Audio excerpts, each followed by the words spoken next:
So the first thing you're going to need for Argentine shrimp is the same thing you would do for a lobster, at least how I do lobsters. Lobster tails, for instance. Get some olive oil, butter, and paprika. Okay. So the first thing I'm going to do is I'm going to massage all these things in olive oil to make sure they're completely covered.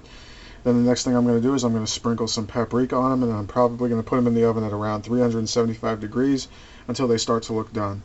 And after that point, I'm going to start basting them with butter and turn it up to a high broil. I'm going to take it off bake, turn it to a high broil, and then try to get kind of like a little bit of a golden browning you should start to see around the edges, kind of like you would a lobster tail that's piggybacked on the shell.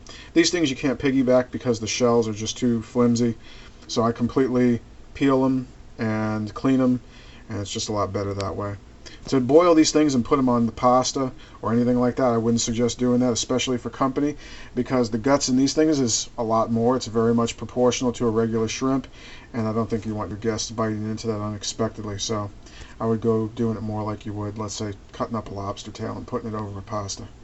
Okay? So once they're basically cooked all the way through and you could actually eat them as is, I add some butter on top of them, and then I put them back in on high broil.